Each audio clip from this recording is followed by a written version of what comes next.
Welcome everyone, whatever time of the day it is with you, and thank you to those who are joining us live, as well as those who are listening in afterwards. I would also like to warmly welcome our guest today, who I'll shortly introduce. So for those of you who don't know, my name is Dr. Catherine Duggan. I'm the Chief Executive Officer of the International Pharmaceutical Federation, FIP. Our vision is for a world where everyone benefits from access to safe, effective, quality and affordable medicines and health technologies. One that is even more important during the time of this global pandemic. The mission of FIP is to support global health by enabling the advancement of pharmaceutical practice, sciences, and education.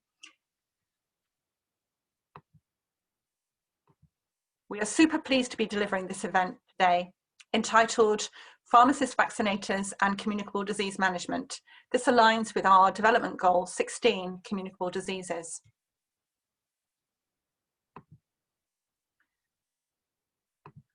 So next slide, please. Before we get started, there are some housekeeping announcements that I wanted to mention. This webinar is being recorded live and it's being streamed via Facebook. The recording will be freely available on our website, www.fip.org. Please feel free to ask questions throughout using the Q&A box provided, and you're welcome to provide feedback on this event and any others that you have attended at our webpage, webinars@fip.org.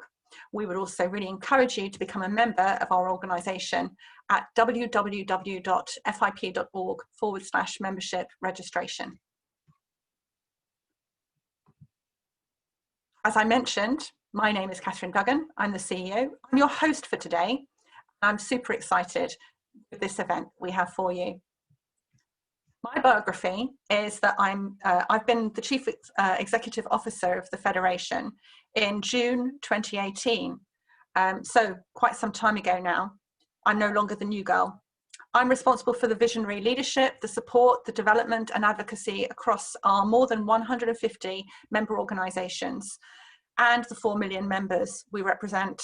I'm responsible for developing and delivering the strategy, the planning and working across global organisations such as WHO and the UN, where we have a partnership under UNESCO, as well as other international professional groups.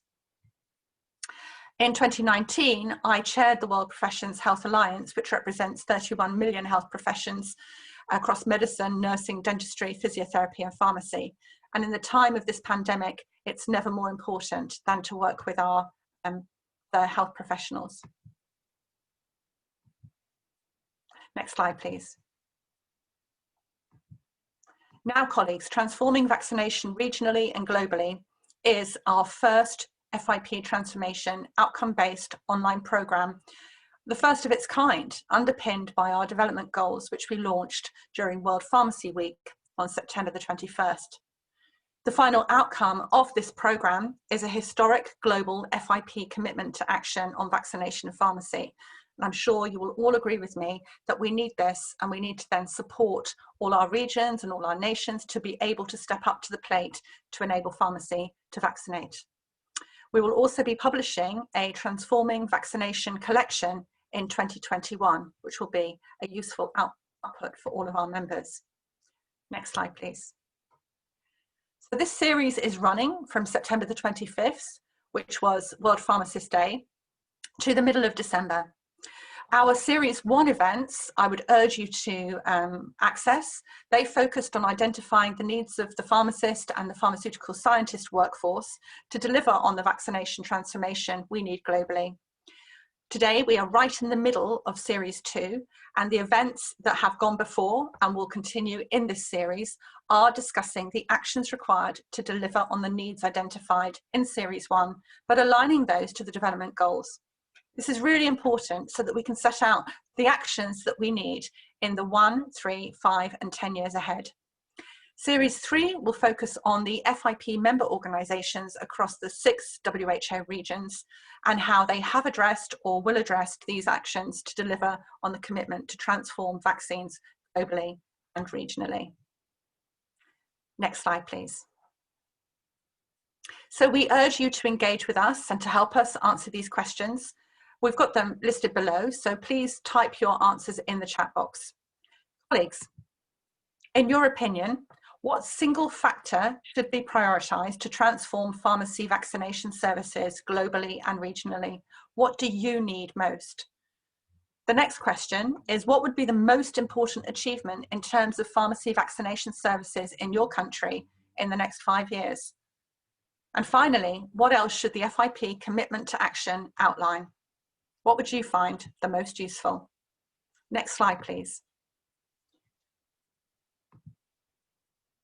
So today's episode, Pharmacist, Vaccinators and Communicable Disease Management. Today we have an interview format that focuses on the FIP development goal number 16, communicable and vector diseases, from the perspective of vaccination by a pharmacist. The role of vaccination in the prevention and suppression of communicable and vector-borne disease is huge, and the promise of addressing these diseases that pharmacist vaccinators will deliver is immense. Among many others, our main outcome for today is to understand the impact of FIP development goal number 16, communicable and vector-borne diseases in the transformation of vaccination globally and regionally. Next slide, please. So now I'm pleased to be introducing Dr. Michael Klepser, who is our speaker for today. And I've got a fab interview planned with Michael. Dr. Klepser received his Doctor of Pharmacy from the University of Michigan College of Pharmacy. He completed a pharmacy practice residency at Detroit Receiving Hospital and University Health Center, and a fellowship in infectious diseases at Hartford Hospital in Hartford, Connecticut. Dr. Klepser has been a professor of pharmacy at Ferris State University. His research interests include the use of clear-waved point-of-care tests in community pharmacies, and community pharmacy and community-based antimicrobial stewardship, so important for today. He has published extensively on these topics and has more than 130 peer-reviewed manuscripts to his credit. Dr. Klepser is an active member in several professional organisations and a past president of the Society of Infectious Diseases Pharmacists. Michael, we are so delighted to have you here today. It's a great pleasure to have you. Thank you so much for taking your time during a busy schedule. Well, thank I'm you. going to say hello to you and let you say a few words before we proceed to the interview. Well, thank you very much for inviting me. I know this is a challenging time worldwide, and one of the things that we have seen is immunizations have suffered, especially among pediatric patients. And unfortunately, if we don't find a way to catch up with those immunizations, we're going to have a much greater problem than just the COVID-19 problem. So I think this is incredibly timely from a number of aspects. So thank you again for having me. Well, we're delighted, Michael, and you are eminently qualified in this regard. You're quite right. Now we move from the COVID acute phase into the COVID chronic phase. We have to think about all the other diseases that we need to manage and treat, and how pharmacy can step up to the plate. Lovely. Now, Michael, we're going to turn off our videos for the next bit because we're going to focus on the interview questions to hand. I've got a little bit of a question to start us off, to get us warmed up. I've given a very brief overview from your biography, but can you tell us a little bit more about the scope and the work of the Society for Infectious Diseases before we get going? Sure. So the Society of Infectious Diseases Pharmacists is an organization that was founded in 1990, and it was developed to promote the rational use of antimicrobials. Throughout its history, the Society of Infectious Diseases Pharmacists have supported research and clinical practice in a number of settings. We've focused a lot on antimicrobial stewardship on the inpatient side. And recently, we've started focusing more on what we can do to improve antibiotic utilization and decrease resistance or change resistance patterns in the community. And because of that, we've been starting to focus more and more on immunizations, point of care diagnostics, as well as finding ways to engage pharmacy to make sure that appropriate antibiotics and antibiotic durations are being used in the community pharmacy setting. Thank you so much, Michael. It's definitely an important society for us right now. I'm going to move on to a couple of the questions about our profession then. really focusing on how can pharmacy manage communicable diseases. And my first question for you would be, what impact might pharmacist vaccination have on managing communicable diseases? Or what impact do you know of that pharmacists have had for managing communicable diseases? You know, for me, it's interesting that when we talk about pharmacists as immunizers and administering vaccines, a lot of people don't understand that it's only been recently in a lot of countries that pharmacists have really been allowed to administer a number of immunizations. I would say that in 2009, the last influenza pandemic, that really was a stepping stone, and pharmacists seized that opportunity to administer more immunizations. In the United States, and a number of the states, we went from just being able to provide immunizations to adults and from a very, very narrow spectrum of immunizations to now being able to immunize well down into the pediatric ages and across the board with respect to immunizations. And we know that, you know, immunizations are not necessarily first and foremost on a lot of patients' minds. And the fact that, at least in the United States, there are over 13 billion visits to community pharmacies every year. And even though all of these are not for medical conditions, the patients, when they come into the pharmacies, you know, we can message them, we can interact with them, we can remind them about immunizations. And we've really seen the impact on immunizations over the past decade or so. I know that as of last year, community pharmacies administered more than a third of all of the influenza vaccinations in the United States. So we've really been able to reach out and improve immunization rates. And so I think that we need to look at that, not just with influenza, not just with SARS-CoV-2, but across the board, because our immunization rates, especially for adults, are nowhere near where we want it to be. No, that's very true. And it is a big challenge. Michael, I mistakenly asked you to turn off your camera. I do apologize. Can you come back live so we can be talking face to face? That was my mistake. I do apologize. No, Michael, it's a big, big issue now. And even as we see potential for new vaccinations coming up, vaccines coming on board, the uptake in our public and our patients will be so important, won't it? It's a really big issue for us as a profession.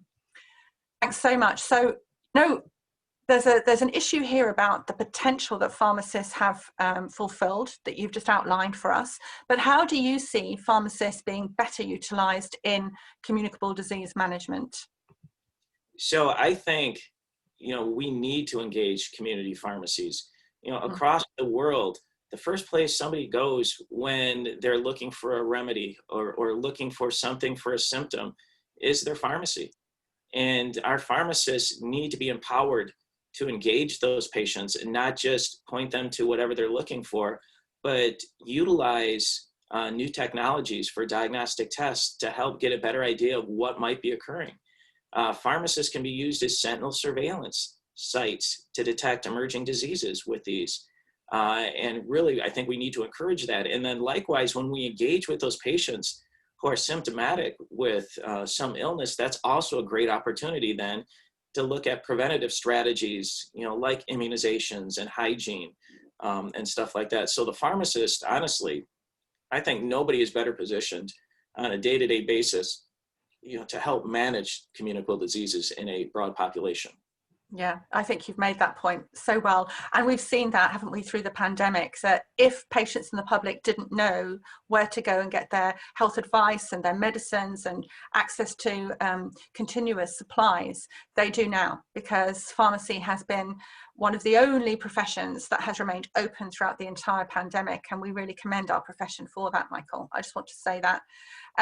And the other point I wanted to just really pull people back to was on the day that we launched this entire program, we did a call to action which really spoke about using the community pharmacy position in our communities as an access point for vaccinations and immunizations and good quality care. It's almost like you can trust your pharmacist.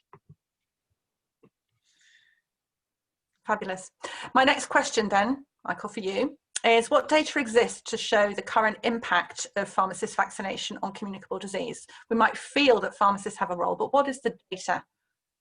I mean, there are great data that demonstrate first, that pharmacists are effective in engaging patients. We've seen increases in immunization rates, for influenza and for other diseases. We know that in the United States, when we've had outbreaks like measles and other things just even recently, that the pharmacies were there and they had the immunizations that were needed to start providing that care. Even when the physicians' offices couldn't get the vaccines, the pharmacists had the vaccines. And so the question is important, what data?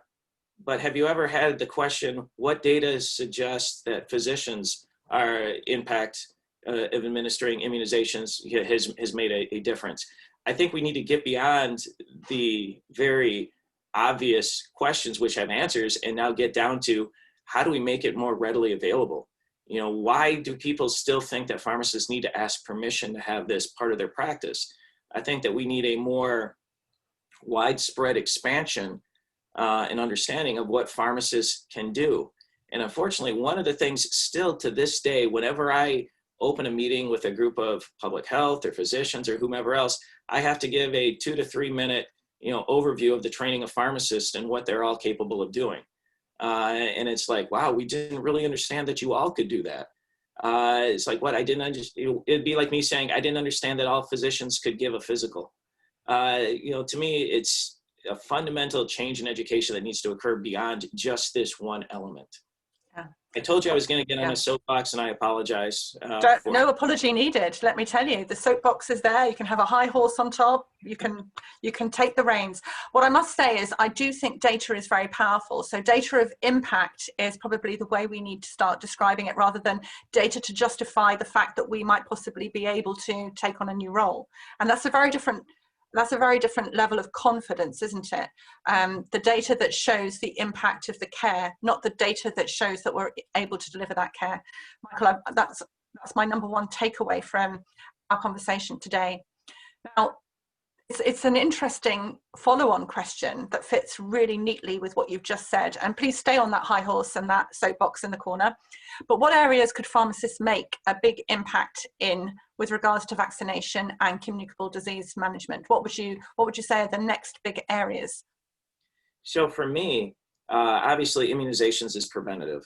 That should be incorporated into your daily practice. And we know that the primary indicator for a patient agreeing to get an immunization is a very strong recommendation from a healthcare provider.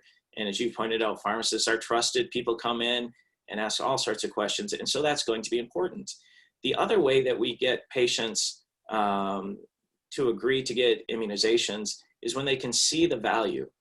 So if somebody comes in with a fever, with chills, and we can work them up for influenza using point of care diagnostics, and helping that out, coupling those disease management programs with immunizations.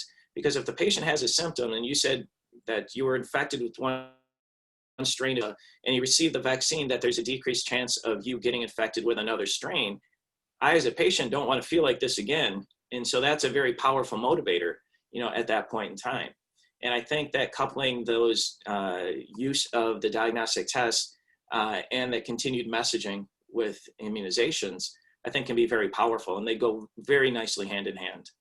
Yeah, I'm seeing that we can develop, we already got an imperative from Series 1 around what we might need for those tests, and having this as a bit of a toolkit, messaging to patients and the public will be really, really key.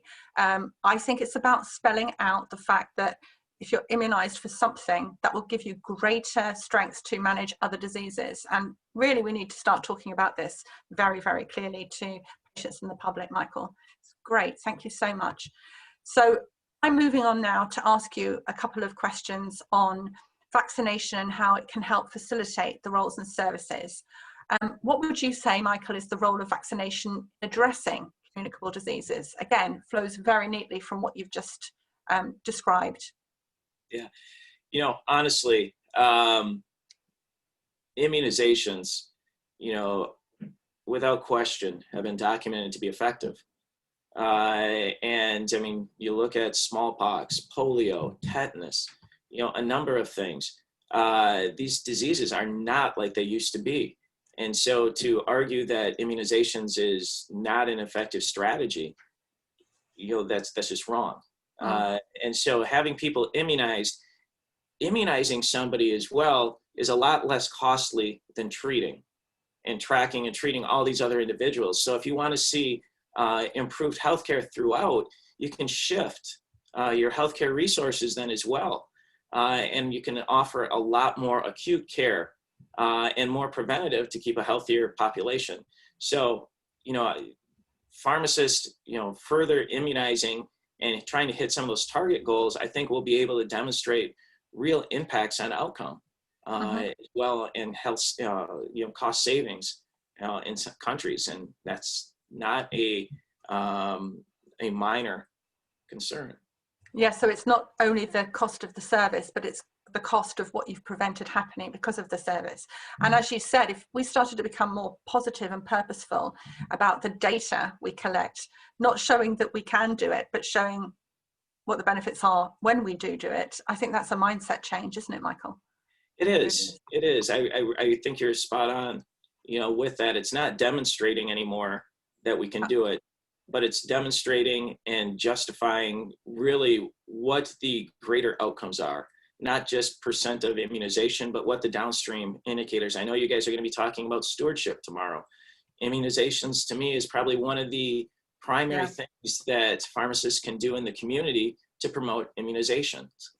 There was a great study that was done by Jeff Linder and colleagues here in the United States, and they looked at the predictions of what was correlated with inappropriate use of antibiotics in a healthcare system outpatient. And they said that the number one indicator or predictor of an inappropriate antibiotic being prescribed was visiting a doctor, which is kind of funny because, you think about that, but if a patient gets sick, they go to the doctor, there's a pressure to get an antibiotic. And so whether it's appropriate or inappropriate, that falls into there. But if you have an immunization and you avoid getting ill, you avoid going to the doctor, you avoid getting an antibiotic. And so it's kind of one of those, wow, that was really simple, that answer, and straightforward, but really impactful. Yeah, and of huge benefit. And also, as we've seen, I mean, just the practicalities of it, Michael, we've seen that if you can keep sick people out of surgeries, then infection rates go down as well. So the whole thing about this preventative agenda, we really need to start selling as an investment in your own self-care, and that pharmacists are able to stand shoulder to shoulder with you. It's I think this could be very neat, really. Also from a statewide economics as well. If you have children and your children get sick, you may have to stay home, you may not be able to go to work, lost productivity. So if everybody's immunized, stays healthy, you're able to go to work, productivity continues, so the economy keeps rolling along. You don't theoretically go and take the virus or the bacteria to work and spread it to other colleagues. So then you don't have, continued outbreaks. I mean, so the downstream effects are remarkable. Yeah, we just don't measure properly the impact of preventing things from happening. We only measure events, really. That's how our brains seem to work. So you're quite right. We need to own this agenda a bit more. I'm very excited by our conversation. Thank you so much. So I'm going to walk us through now the next phase of our interview today, where we're going to identify the mechanisms of our development goal number 16. As you say, there's a whole load of ways in which vaccinations link to other goals as well. But for today, we're thinking about communicable diseases. So how can pharmacist vaccination help us achieve development goal number 16, in our opinion? How would we be able to measure that? It's all coming back to the measurement piece, I think, the data piece, Michael, for me. Yeah, and as you pointed out, I think you have to go beyond, safety, and satisfaction. Those are very, very soft endpoints, at this point in time.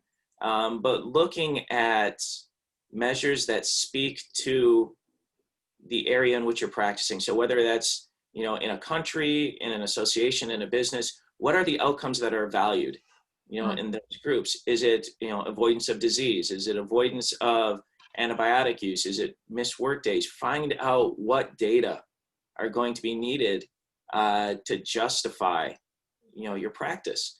And more importantly than justifying the practice, in the United States, unfortunately, pharmacists for years did things because it was the right thing to do, even though they weren't getting paid for it. But if you don't get reimbursement for what you're doing, the sustainability is poor. And basing things off cash-based models are great, but then it's only a limited value, in countries with third-party payers and stuff like that. So we need to make sure that pharmacists are recognized uniformly as a source for all immunizations, not just flu, not just, whatever, but people need to be able to know that if I want an immunization, I can go to a pharmacy, I can get all of these, there. And so, like you said, those data beyond just the safety and efficacy of the service. And Michael, we signed up to the Astana Declaration about this time, 2018. That was revisiting the primary healthcare mantra from 40 years earlier. And one of the reasons why we just felt like pharmacy had to sign up to it was that the vision is really close to the FIP vision about, access to universal good medicines generally. But the very interesting thing with that is there's a term universal health coverage, and we understand that that might have different nuances across our regions. But if you think about universal pharmacy coverage that is linked to the needs of each country, their systems, the ways in which healthcare is paid for, raising this up the agenda of governments and getting them to see during 2020 that without pharmacy, we wouldn't have been able to maintain the healthcare we have, for good or bad, in all our societies. And the amount of investment community pharmacists in particular make without it being directly linked to the healthcare system is a really important part for us to explain to our health ministers and get them to see and recognise pharmacy as an equal player in healthcare. But what you're saying as well is, if we're going to deliver this universally, you can't deliver it for 2 months and then show a benefit and then, let's stop it. That's unethical. So there's an ethics of sustainability which require us to be brave and talk about how is this paid for and how is this sustained? Because if we don't do that, Michael, then you can't do that long-term vaccination piece, which involves life course vaccination, which involves moving from 30% of the population being vaccinated or immunized to 90 to 100. We can't do that seismic shift without the profession being part of the talk about being on a soapbox. But I think FIP has a big sustainability program which covers things like air pollution, management of waste medicines, all of those things. But in addition, it's about sustainability of services. And if it's a quality service, we need to work out how to sustain it. I couldn't agree with you more. Well, and along those lines from you, looking at something that's a seasonal vaccine, like influenza, and that tends to be where most pharmacies get, their first taste of immunizations.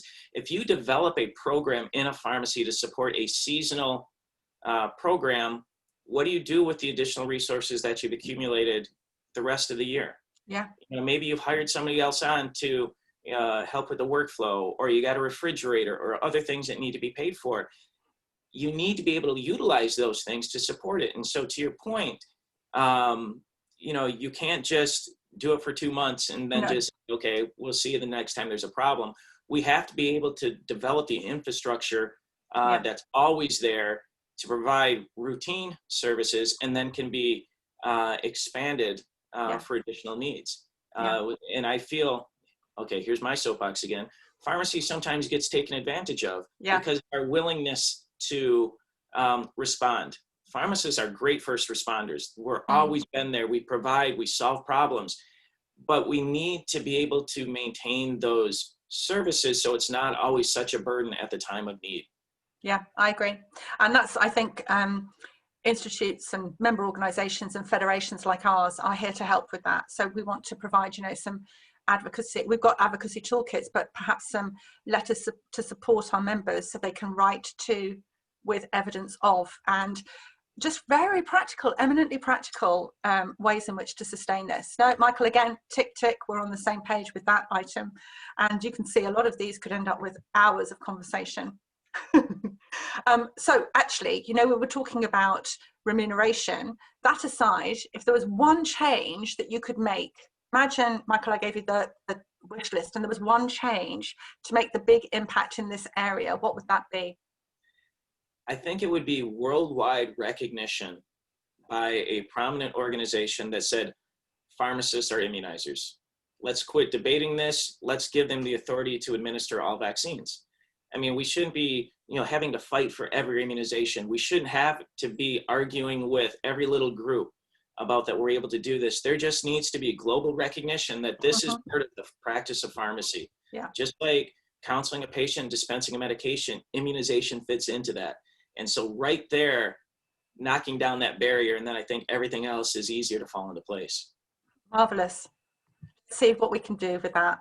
I've got a couple more questions, and then I want to go to the Q&A box because I see there's quite a lot of questions coming in, and the team can help us with that, Michael.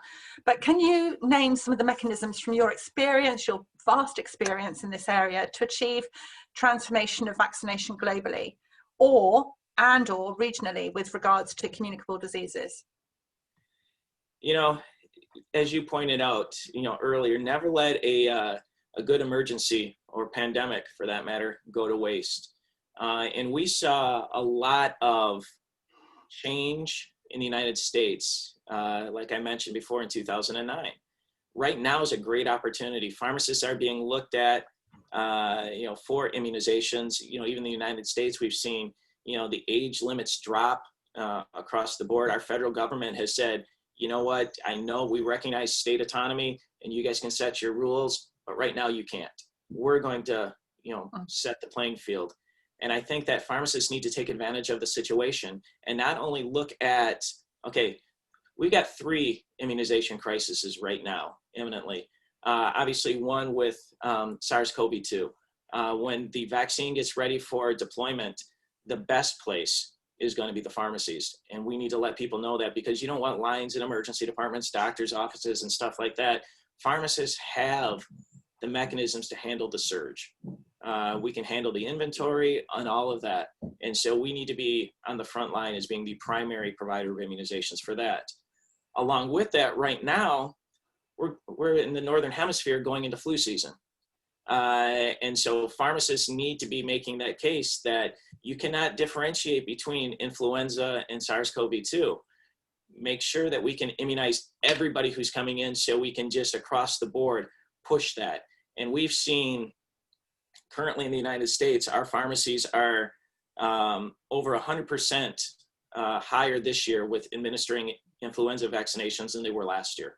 I mean, so it's really been incredible. And then thirdly, we've got those routine vaccinations that patients haven't been going to their doctors. Children have not been going to their pediatricians. There is a real need to get those folks immunized. And again, our healthcare system is pretty strained right now. We're still catching up from when everybody was in lockdown. And in a lot of countries, they're going back into lockdown. So how do you catch those people up, those kids up, those adults back up? You do it in pharmacies. Because you don't need that appointment-based model. They don't have to take time off of work. Otherwise, you're going to delay the process way too long. You're going to run into problems with seeing a lot of these vaccine-preventable diseases become problematic again. And once pharmacy steps up with that, and you're allowed to do that, hang on to it with all you got and do not let go. Take it on as part of your everyday practice and demonstrate that you provided a service. You've really impacted positively the health of your country, your state, and you're going to maintain that role. And the thing I really love about the notion of community around this is that you're actually helping the community in which many people live. And of course, the community pharmacists and pharmacies that employ local people, they're part of the solution. So it really becomes very perpetuating of the prevention agenda and people owning and being empowered to take care of themselves. I think you've outlined that so eloquently, Michael. We've got the 3 big pressures, haven't we? We've got the COVID second peak, or is it the first peak back again? Is it a new wave? But we've got another COVID crisis on top of delays in the system, because when we locked down the first time, we really did lock down. And we've also got, so we've got all those delayed immunizations, and then we've also got the other immunizations that need to be going on. So the solution is pharmacy, or one of the solutions is pharmacy. We're not the only solution, but you're quite right. And before we move on to the questions from our attendees, and there's lots of them, and I'm so excited to see them flowing in there. What would you say, Michael? We can come back to this at the end as I do the summary, but what are the priority areas for development across 3 main areas that sit under the mission of FIP?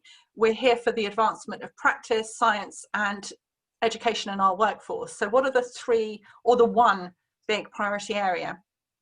Well, obviously, you need a trained workforce to step in, because if governments open the doors and nobody walks through, then it looks poor. Yeah. So making sure that, pharmacists are trained, pharmacy students are trained. Even in the United States now, we're authorizing pharmacy technicians to assist with administering immunizations. And I think that's fabulous. Yeah. Everybody that's involved. And you mentioned, the community, the pharmacy represents the community.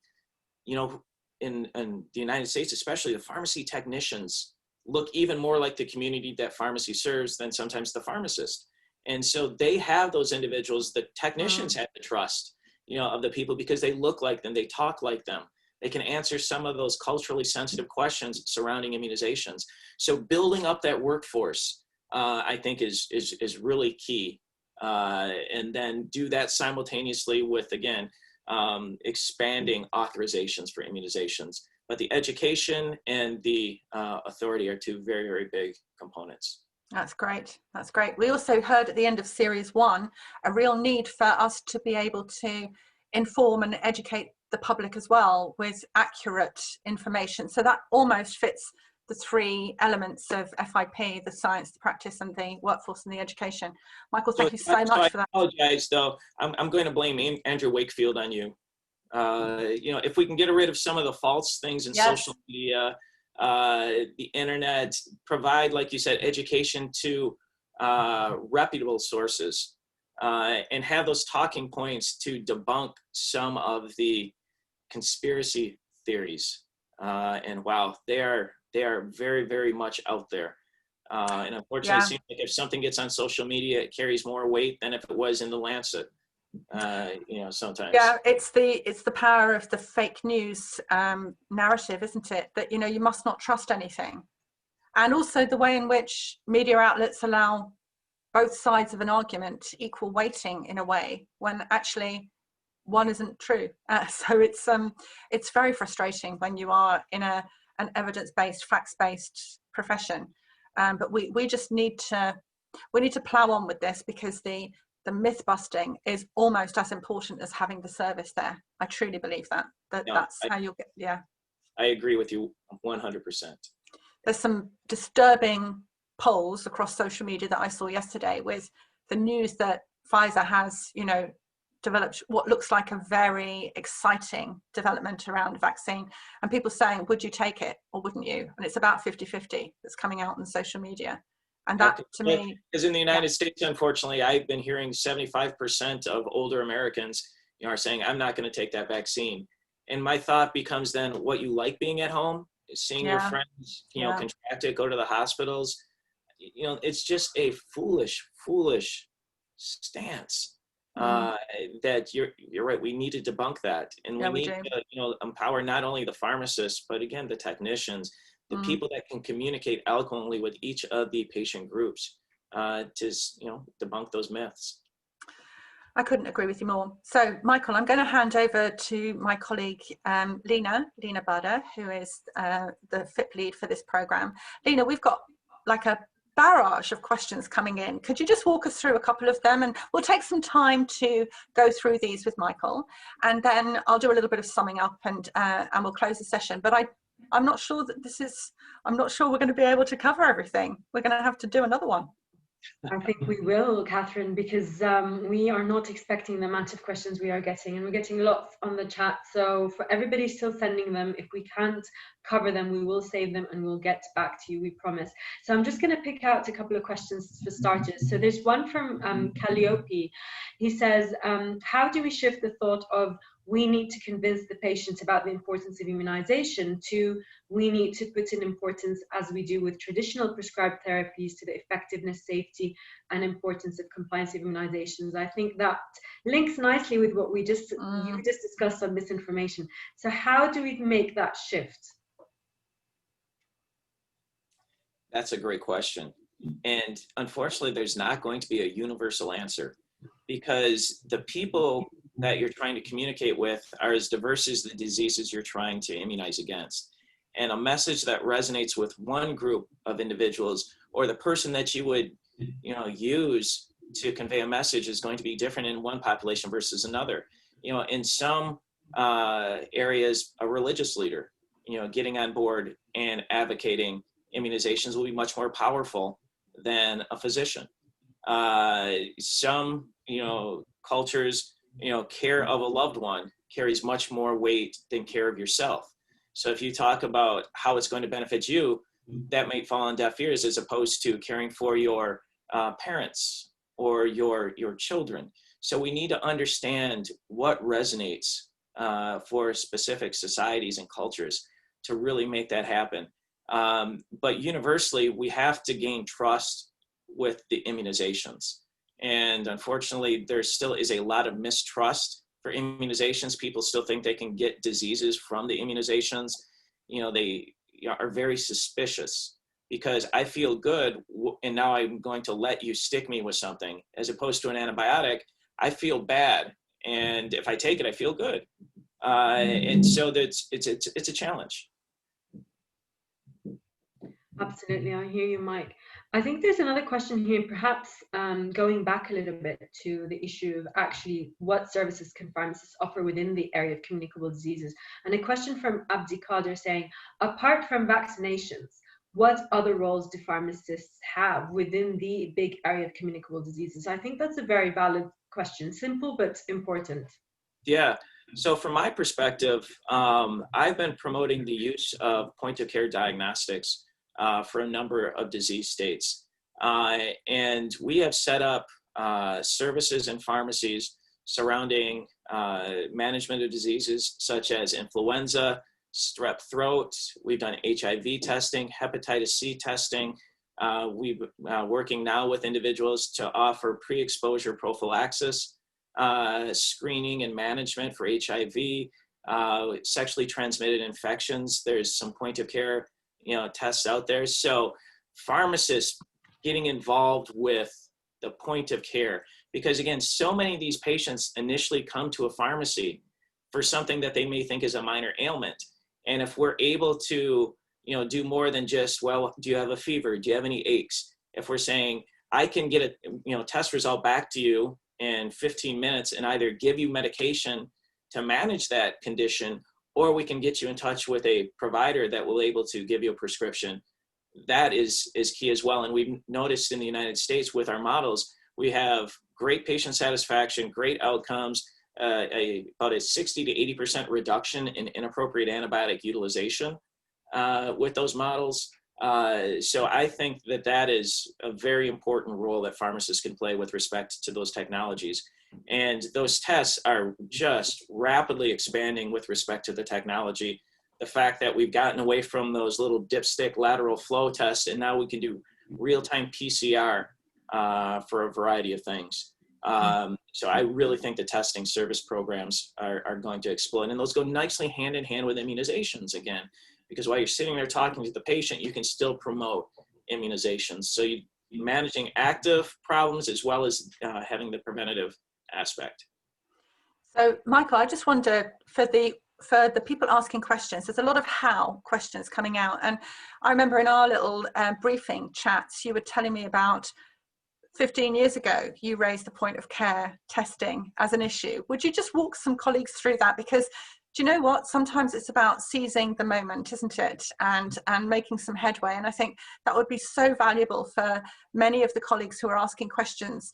What I'm seeing by the questions, and I'm sure, Lena, you'll agree with me, is not so much why should we, but it's how can we? And that's a really positive message. So would you just tell us that story about 15 years ago, please? Yeah. So, the first thing that you have to have is some self-confidence. for better or for worse. And a lot of pharmacists are very timid, as was pointed out. I was at a conference on influenza. It was more than 15 years ago now. And I think, as you can tell, I'm kind of a shy, introverted individual who doesn't speak a whole lot.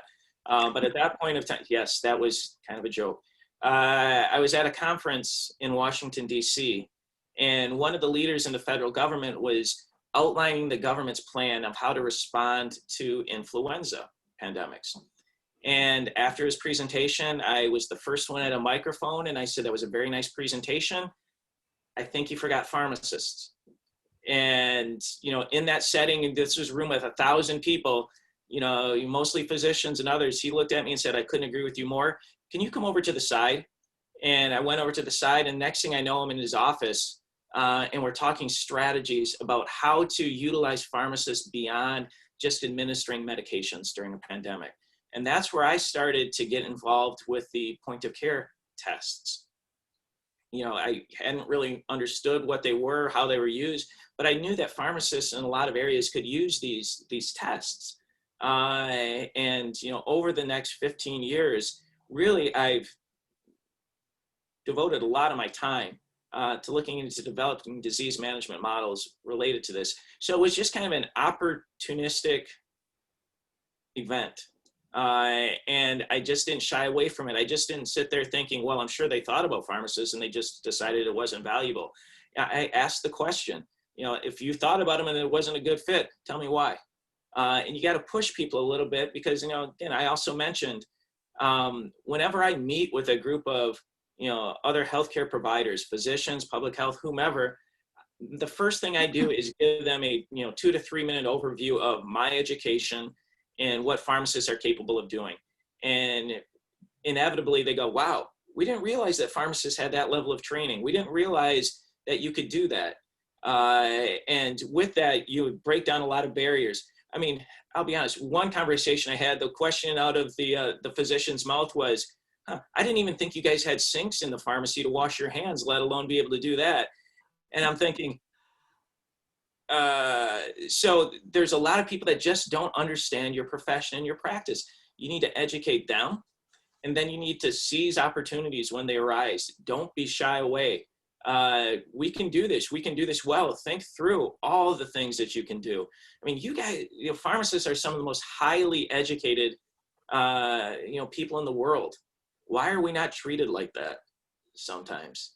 Yeah, I think, Michael, it's about not waiting to be treated like that, but seizing the moment. And that's not to appear, how would I put it, arrogant in any way. But, you know, we need to explain a little bit more about our skill set and to wear that on the outside a bit more rather than think that people understand it and get frustrated. I see that so often. We see that so often in our profession, don't we? But how do we do that modestly? And how do we do that in a way that doesn't look arrogant? Well, we need to develop some toolkits and some narratives around that, which I'm noting, Lena, we've got a big to-do list coming out of our sessions, which is exactly what we wanted, Michael. Put that on the practice imperative. Lena, time for 1 or 2 more questions, just depending on how much detail we go into them. What is your next pick from the big range that we have? So I have bundled some of the questions into one that I'm about to ask. So just summarizing, and you're right, Catherine, a lot of them are about hows. And we do have people from everywhere around the world that are facing different challenges. We have some telling us that laws and regulations supporting the role of pharmacists in this. So obviously we're now talking about advancing services, but what if the services aren't even allowed? How do they even begin to overcome that? So there's that angle of what can they do in the meantime? How can they be supported? Catherine, perhaps something for us to say from FIP. And the other how can they overcome low capacity? We've had some questions from countries in Africa saying we don't have enough pharmacists in pharmacies. How can, in that context, then we deliver on the vaccination and pandemic agenda? So it's 2 challenges that are common around the world: laws and regulations and capacity. Perhaps maybe both of you can tackle the question. I'm going to let Michael go first, and then I can sum up with some of the things that we've been thinking already, Lena, that might just help colleagues. From the laws and regulations standpoint, it can be tricky. You're dealing with special interest groups. inevitably, who are protecting what they do and protecting, their reimbursements, as well. And then sometimes there's just lack of education. So again, making sure everybody's educated. The one thing that has helped us a lot is finding people who will stand up alongside you and speak on your behalf. Public health has been wonderful.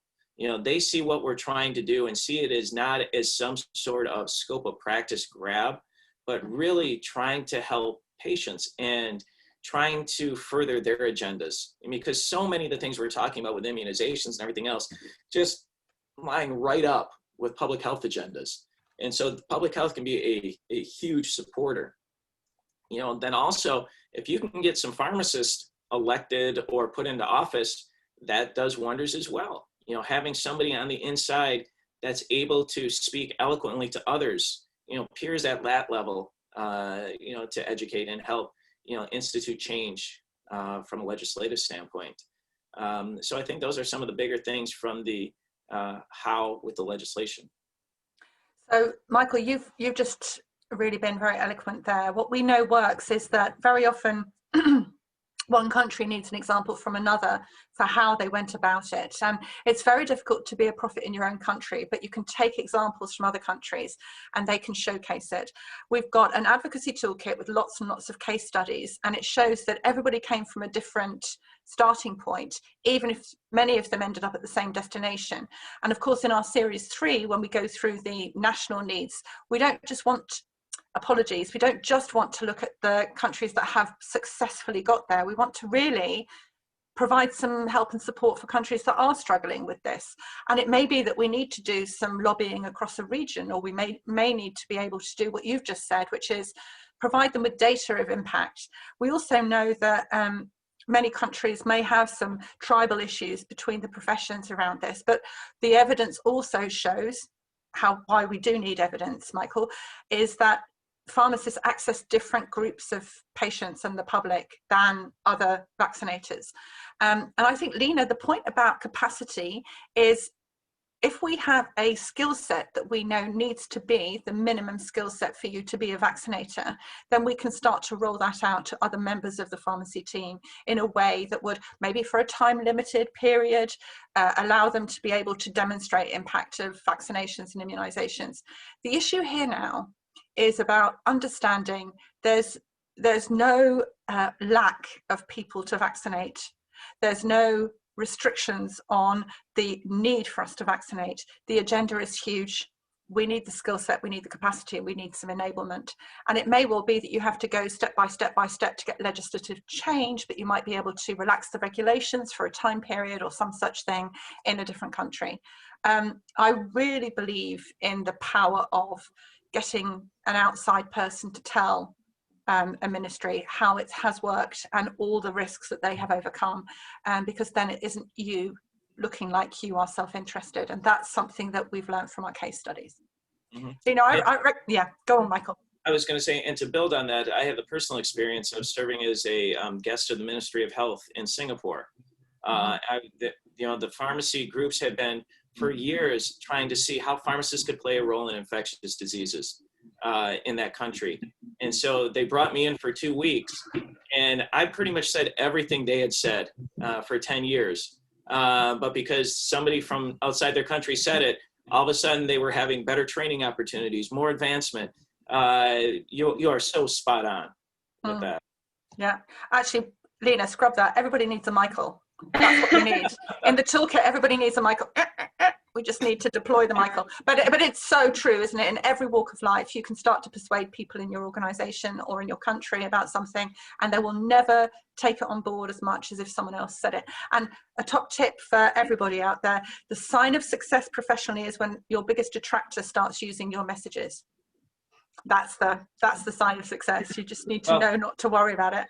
And with that, when I first started offering point of care services in the United States, I would routinely get calls from physician groups threatening me that how dare I overstep the boundaries of practice. And now I'm getting asked to go speak at their national meetings, about it. And the physicians are like, this is a wonderful service. How can we do more of it, in these areas? And finding that win to work with them. If I can do some of these smaller things, I mean, they don't want somebody with influenza in their office, because that person with influenza could infect the heart failure patient or whatever other patient. Yeah. And so we've got that idea now, haven't we? Through the pandemic, we've understood that health centres, doctor surgeries, hospitals, that's where the sick people go, and we should leave them to be getting better rather than carrying things to enforce. Now, Lena, I'm just thinking about time here. Is it possible for us to gather together those questions and build up our frequently asked questions toolkit from this programme? Michael, we've had a plethora of a waterfall of questions coming at us, so I think you've really stimulated that discussion, and I love the way that we've got some practical tips coming out of this. Lena, just reflecting back for our to-do list, we've got to get some of those proper advocacy pieces in a very practical sense sorted out. We need to get some workforce and education in place, which was part of our thinking, but I possibly as important, if not more important, I heard from Michael, was the myth busting and the demystifying of fakery as fakery, not as an alternative viewpoint. And note my mantra, which is everyone needs a Michael, and then we'll just, we'll clone you, Michael. It'll be great. It'll be great. Lena, is that a good way forward? Do you think that's a useful summing of where we've got? Absolutely, and with your answers, both of you, you've just inadvertently answered lots of the other questions as well. We'll capture the remaining ones and make sure that we do put them up on our website, transformingvaccination.fip.org. But that was fantastic. Thank you for all the questions, and handing over back to you, Catherine. Well, Michael, you've just been a dream to interview. Thank you so much. And I know that's the first of many conversations we'll be having with you at FIP. Colleagues, Michael mentioned that we have an event tomorrow, and that event, which is the 11th of November at 1400 hours in Central European time, is Pharmacist, Vaccinators and Antimicrobial Stewardship. Really lines up well with today. So if you've had fun or enjoyed today, or you found today very useful and handy, then tomorrow we'll build on that very neatly. It's an interview format again that focuses on the development goal number 17, antimicrobial stewardship, from the perspective of vaccination by a pharmacist. We will have discussions on the role of vaccination in antimicrobial stewardship, preserving antimicrobial effectiveness, preventing resistance as far as we can, and how pharmacists and vaccinators can deliver. We'd love you to register for that event as well. And then as we move to our final slide, I've just got to say a really thank you again, Michael. You've just been a dream interviewee. Absolutely brilliant conversation there. The time has flown by and the questions flew in. So I'm really, really delighted to have been part of the interview with you, and we look forward to working with you and deploying you as our member organisations need with advocacy and support. Well done for all you have achieved. We're very proud to have you as part of the profession. Thank you, colleagues, to all of you who have asked so many questions and have participated so well. The recording of this episode will be available at our website, not only the FIP website, but the transformingvaccination.fip.org web page that Lena mentioned. Thanks so much to Lena. Thanks to the team for today. And we look forward to seeing you tomorrow and for the remainder of this programme. Thank you, Michael. Thank you, colleagues.